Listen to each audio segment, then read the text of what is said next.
Yes, जब किसी अपराध का विचारण उच्च न्यायालय द्वारा धारा 407 के अधीन न करके अन्यथा किया जाता है, तब वह अपराध के विचारण में वैसी ही प्रक्रिया का अनुपालन करेगा,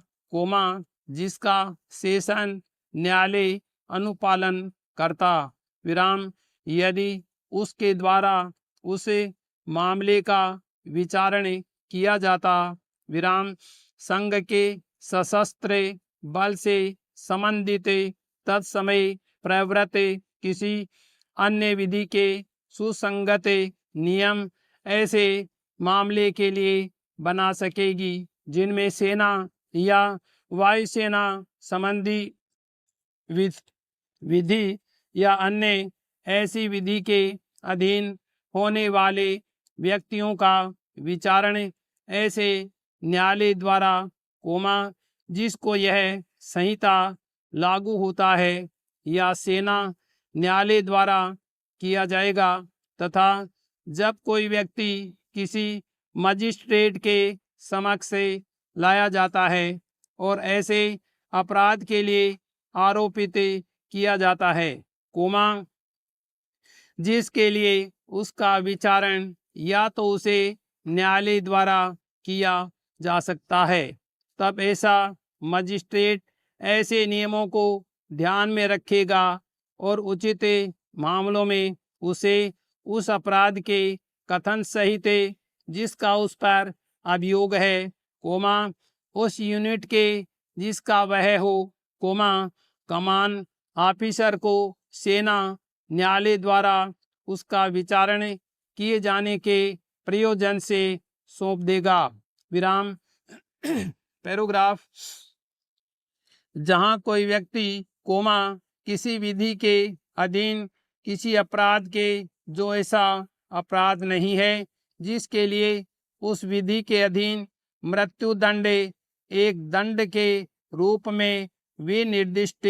किया गया है, विराम इस संहिता के अधीन अन्वेषण, जांच या विचारण की अवधि के दौरान कारावास की उस अधिकतम अवधि, अन्वेषण, जांच या विचारण की अवधि के दौरान कारावास की उस अधिकतम अवधि के जो उस विधि के अधीन उस अपराध के लिए विनिर्दिष्ट की गई है, आधे से अधिक की अवधि के लिए निरोध भोग चुका है, वहां वह प्रतिभुओं सहित या सहित व्यक्तिगत बंद पत्र पर न्यायालय द्वारा छोड़ दिया जाएगा, परंतु न्यायालय लोक अभियोजक सुनवाई के पश्चात और उन कारणों से जो उस द्वारा लेखबद्ध किए जाएंगे, ऐसे व्यक्ति के उक्त आधी अवधि से दीर्घतर अवधि के लिए निरोध को जारी रखने का आदेश कर सकेगा, या व्यक्तिगत बंद पत्र के बजाय प्रतिभुओं सहित या रहित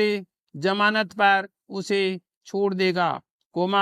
परंतु यह और कि कोई भी ऐसा व्यक्ति अन्वेषण, जांच या विचारण की अवधि के दौरान उस विधि के अधीन उक्त अपराध के लिए उपबंधित कारावास की अधिकतम अवधि से अधिक के लिए किसी भी दशा में निरुद्ध नहीं रखा जाएगा, विराम जमानत मंजूर करने के लिए इस धारा के अधीन निरोध की अवधि की गणना करने में अभियुक्त द्वारा कार्यवाही में किए गए विलंब के कारण भोगी गई निरोध की अवधि को अपवर्जित किया जाएगा, विराम यदि वह विश्वास करने के लिए उचित आधार प्रतीत होते हैं कि ऐसा व्यक्ति मृत्यु या आजीवन कारावास से दंडनीय अपराध का दोषी है, तो वह इस प्रकार नहीं छोड़ा जाएगा, विराम यदि ऐसा अपराध कोई संज्ञेय अपराध है और ऐसा व्यक्ति मृत्यु, आजीवन कारावास या 7 वर्ष या उससे अधिक के कारावास से दंडनीय किसी अपराध के लिए पहले दोष सिद्ध किया गया है या वह 2 या अधिक अवसरों पर पहले दोष सिद्ध किया गया है। विराम।